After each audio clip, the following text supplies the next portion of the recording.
Hi guys, Fifa here and welcome to my FIFA 20 94 Team of the Season Handanovic player review. I got this card out of the Serie A SBC, which isn't the best, but I mainly review goalkeepers on this channel anyway, so it saved me from buying him, and I always seem to review some form of Handanovic card each FIFA, so this year is no different. Anyway, as you can see on screen, this is the team I started him in: Handanovic in goal, Hernandez, Godin, Maldini and Carvajal in defence, Sané, Lineker, Kovacic, Kante and Adama Traore in midfield, with Fekir in attack. Handanovic is 6'4", he's right-footed. Most of his stats apart from kicking and speed go up to 99 with a basic chemistry style, and this is the only thing I used on him. Moving on to the traits page, there's a long throw trait and the team player trait, which I'm not too sure what it does. So starting off, I'll talk about his diving ability, which was great for me. Handanovic just threw whatever part of his body he could to be able to stop the ball, and he managed to get a whole different range of diving animations because of this. He can make both one and two-handed saves, blocks on the ball using his body, and occasionally can make saves using his feet. I'd actually say he's one of the best keepers I've used when it came to making diving saves. Combining his ability with his height allows him to also make amazing saves at full reach, even against shots heading into the corners of the goal. The only slight area his diving could be improved if he had the saves with feet trait, as I feel a couple of goals I conceded might have had a better chance of being saved if he had the trait, instead of occasionally using his hands for low-driven type shots.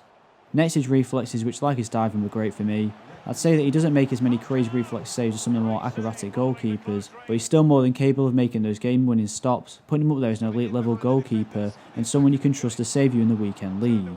Even against low powerful shots, he did well to stop the ball either using his body, hand or foot on multiple different occasions, and he definitely lives up to the stats on his card. His handling wasn't perfect on the whole, but I'd say it was decent. He managed to catch a fair amount of shots that other keepers with a similar stat sometimes struggle to keep hold of. There was a slight issue with his ability, which I'll mention later, but from what I noticed is that he has the instinct for the most part to always punch the ball away rather than to catch it.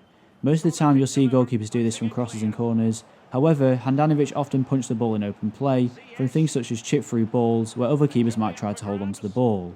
He has more than enough speed for a goalkeeper in this game, and he saved me so many times by having the natural ability to know when he can come out to clear the ball. This is a massively important asset to have in my opinion, as it allows you to regain possession of the ball and adds another player in the defence to your team, knowing that your keeper has enough speed to pick up some passes your defenders might miss.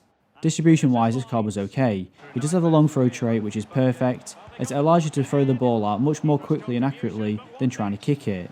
His kicking out of his hands was also good and had both a decent amount of power and accuracy to start up counter attacks, which I wasn't expecting based on how low the base stat is on his card.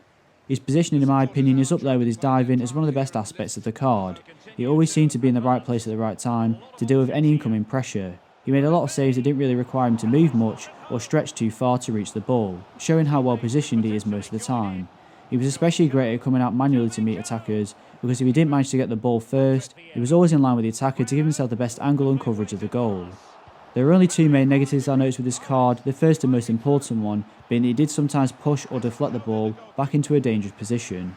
This of course opens you up to conceding rebound goals, which I did occasionally. This is frustrating because he might make a really good first time save just to allow a tap in either across from goal or pushing it back towards the same player to have another shot. This is something I've always noticed with Handanovic cards each year, which is a bit strange, but I have to say that this FIFA he did seem to do a lot less than other previous games.